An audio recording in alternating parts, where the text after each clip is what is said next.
You've seen the aftermath of the murder, and you've heard talk of heroism. But the real story of the people and the pain hasn't been told until now. Tom Gasparoli has tonight's Dimension. Leech Lake and the land around it is sacred ground. But something evil happened here. This is life or death. That's Sue Aiken's voice, a few months before the morning she drove down this dirt road. Either he's going to end up killing me or he's going to end up in prison. With her husband hiding in the trunk, he'd been stalking her all night. Right now, it just does not look good. We knew. Sue knew. Everybody knew.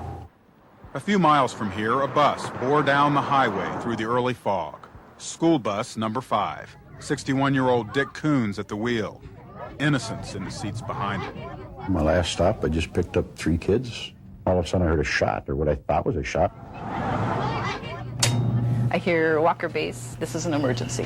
School Secretary Sherry Winter calls 911. There's a vehicle out there with a person with a shotgun. So you just shot somebody. Somebody? Yes. It just felt like it wasn't real. But it was. But I made the right turn here, and he'd already taken that one shot. Tell them to pull them kids out of there. Get them all out of there. Sue Aiken was already out of her car, fighting the gunfire with the only weapon she had. She come out of the car with the keys and this canister of whatever she was spraying. Get the kids all out, okay? But there was no time. I started crying, and I wanted my mom. He took a shot at her, and she withstood that one. I don't know how, but she did. Cozy Watchke was the bus monitor on board with the children. I says, get down on the floor in the aisle, and heads down. And I mean, keep them there. The sawed-off shotgun with the pump action, and he was standing there. Multi-shots going on. Yeah, Mike, get your boots on and your gun with you. We got a person that was shot in front of a school bus. Bus number 5 stopped when Sue Aiken's car careened and crashed into the front of it. She came back around the front of her car and around to the door over here. With a very torturing look on his face. No, I was sitting here looking out that window at it, yeah. Banging on the door and call the police, and I just told her I already had. I think he had a horrible decision to make. And he definitely has a gun with him. Dick, he was very calm. There's a reason for that. You see, Dick Coons was once a Twin Cities cop. To protect and serve, protect. That's all you can do. There was another old instinct at work, too, as he stared down and armed Alvin Aiken. Yeah, I could feel the .357 in hand from way back when. I wanted it. Dick Coons kept the door closed. We had to give up 1 to save 23. Bad as it sounds, that's just the way it was. Because I'm afraid he'll try to kill me. And he just walked up and point blank put it in there. Were they shooting at the bus or just these people there? You have no idea until the situation comes right down to that last split second what you're going to do. Boyd McClarty is the Walker School superintendent. And I'm not sure that every one of us would have made the same decision. My heart skipped a few beats there.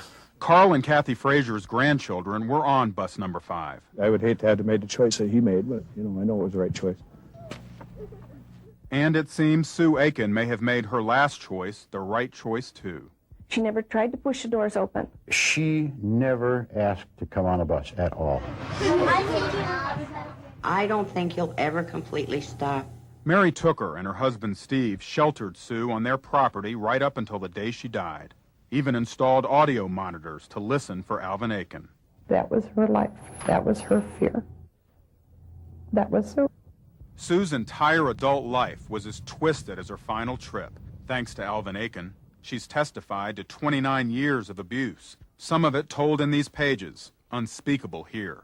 Sue's pain led her to volunteer work, trying to stop the pain for others. But she still couldn't outrun her husband, bound and determined to destroy. So what happened to Alvin Aiken? Well, he wasn't done after his morning of terror. Some 7 hours later, he ended up at this farm miles away, took a 69-year-old man hostage, Lamont Emery, put a shotgun to his chest and said they were both going to die. Emery asked for a moment to pray.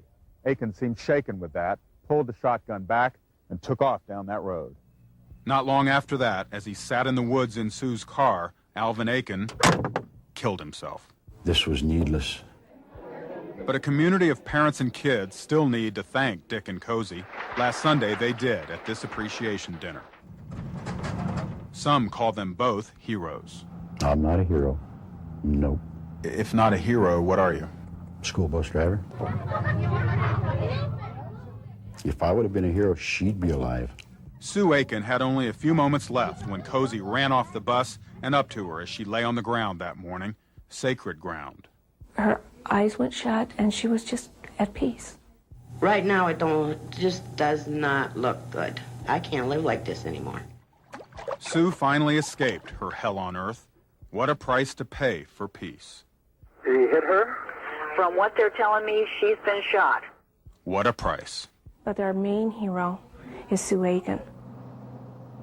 For Dimension, I'm Tom Gasparoli.